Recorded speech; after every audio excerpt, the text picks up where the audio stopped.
Nice.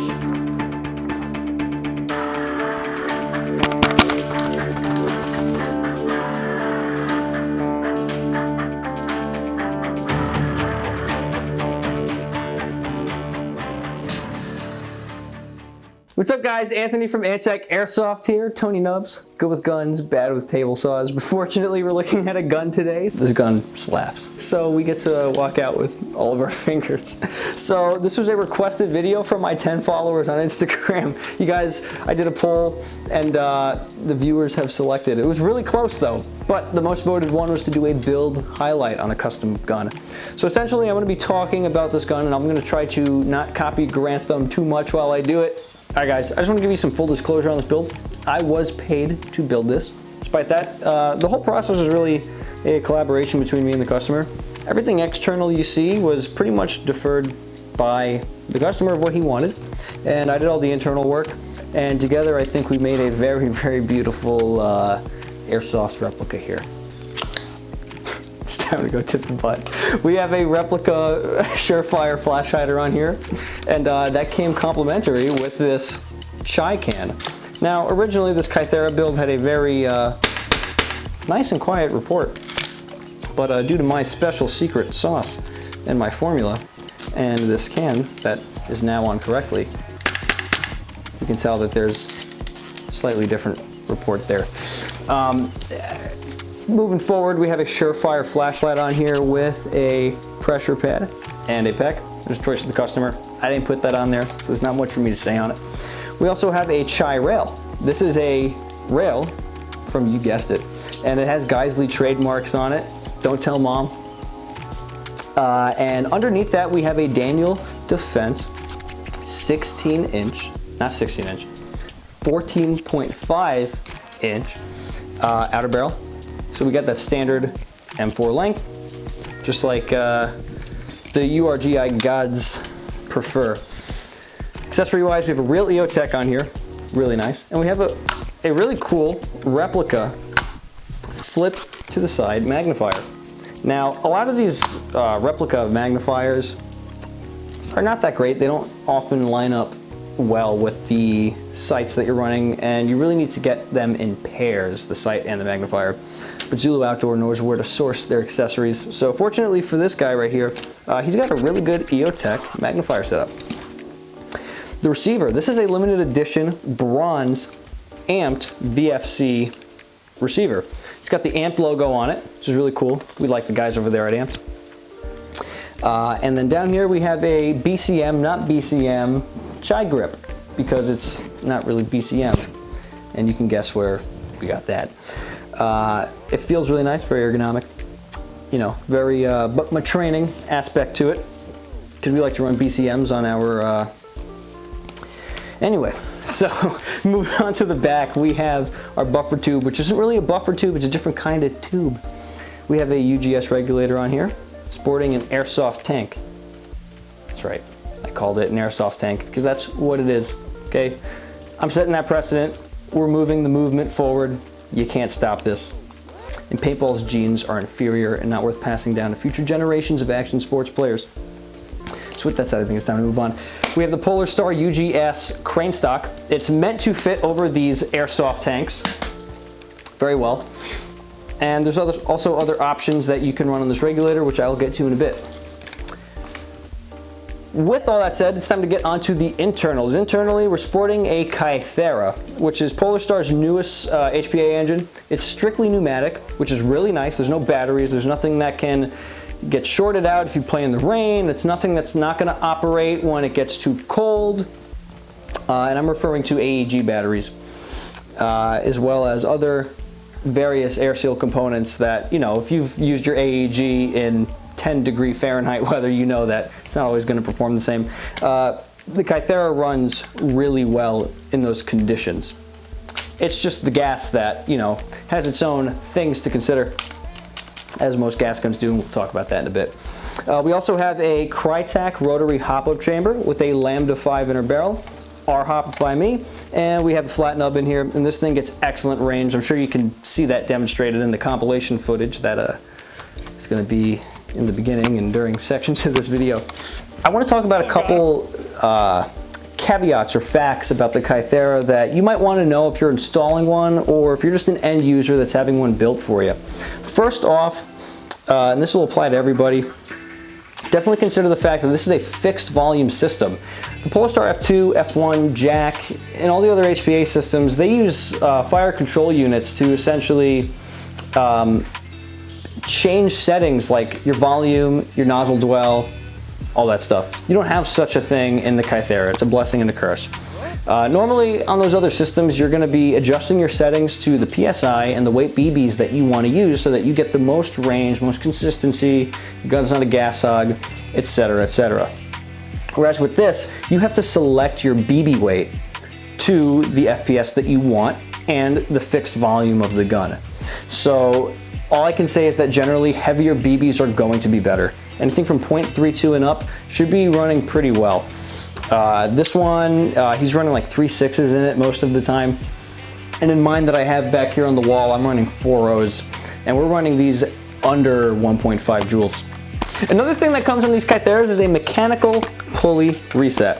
It's basically just a steel strand of loop that you pull down and it mechanically resets your trigger. Normally what allows that to happen in this gun is just the operation of the engine. It's the back pressure that resets that trigger. Sometimes, you know, you might run out of air and you might pull that trigger and not have that pressure. Or, you know, you might be running low on a mag or you're using your buddy's mag because you're doing stupid airsoft shit. And then, you know, the BB gets jammed, doesn't work right. And then you just have to mechanically reset it, you know. You just pull it and you're good to go.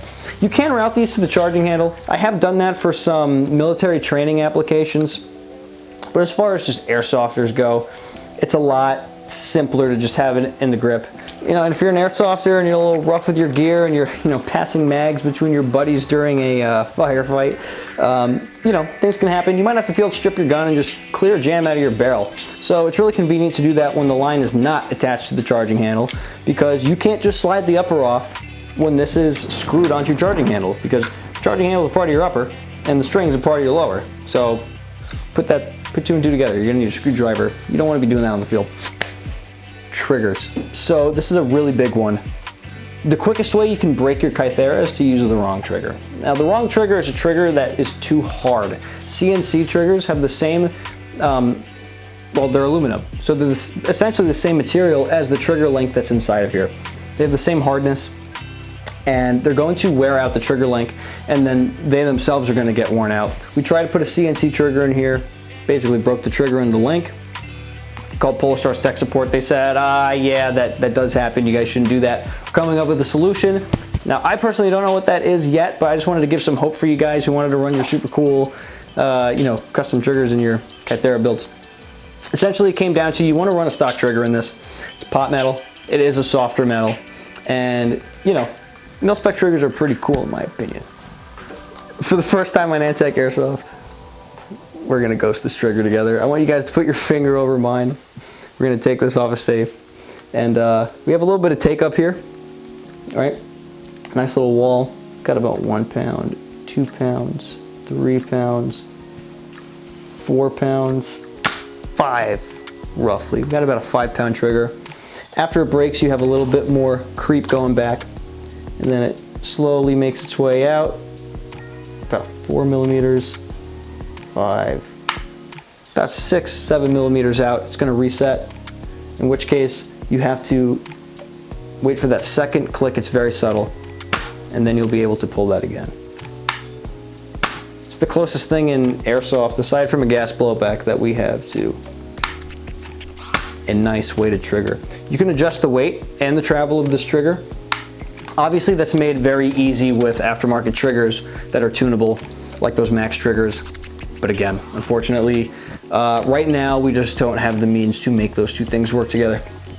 So we'll be hopeful, fingers crossed. Polarstar, I really hope you're watching this. I hope you make that option available sooner.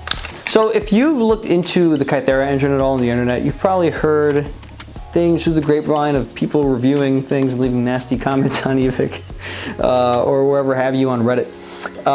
You know, there are naysayers to the engine. They say it's not good. They prefer certain engines over it. I can assure you that there are less problems with the Kythera than there are misunderstandings. I think once you get in there, it's pretty intuitive.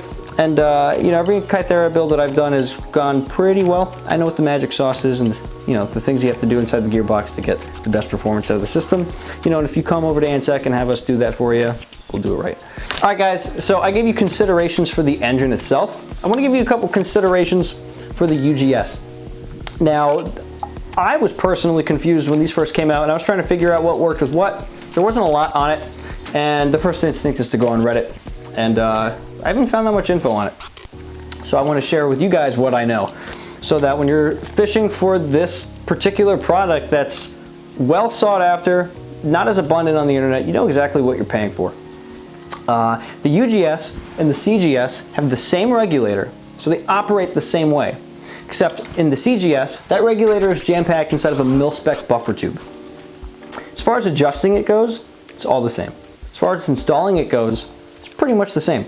The main difference lies in your gas options. With the UGS, we can run an Airsoft tank, which we already went over, why it's an Airsoft tank now. You can also get adapters that allow you to run 33 gram CO2s and 12 gram CO2s. Now the CGS can run 12 gram and 33 gram CO2s as well. The adapters for CGS are not the same as the adapters for the UGS. This is really important to know. Also, there are type 1s and type 2s. One is Tokyo Marui spec and one is Real Steel spec. It's just denoted as RS spec. TM spec is anything that's Tokyo Marui compatible. You screw the buffer tube in with a long screwdriver, that system. The RS spec, the Real Steel spec, are for guns like KWAs, maybe even MTW type receivers, and any other gun that uses buffer threads as opposed to a screw to mount the buffer tube, assuming that those threads on your Airsoft receiver is Real Steel spec. Guys, thank you so much for watching this video. I was very excited that so many people responded and wanted to see me basically flex something really cool that I built. Obviously, if you guys are interested in having any tech work done, you can come over to my website, AnttechAirsoftStudios.com. There you'll find everything you need to contact me and, you know, submit one of your guns for tech work so I can build something like this, or maybe something completely different for you. Like, comment, and subscribe. And certainly in those comments, let me know what you want to see. Let me know if you like what you see right here. And I'll pin the one that I like the most. And, you know, next time we get creative and decide to whip the cameras out, we're going to make what you guys want to see. This gun slaps. Let's give a long pause so that there's no room to not splice that out. Why do people watch Grand Thumb? It's because they have father complexes.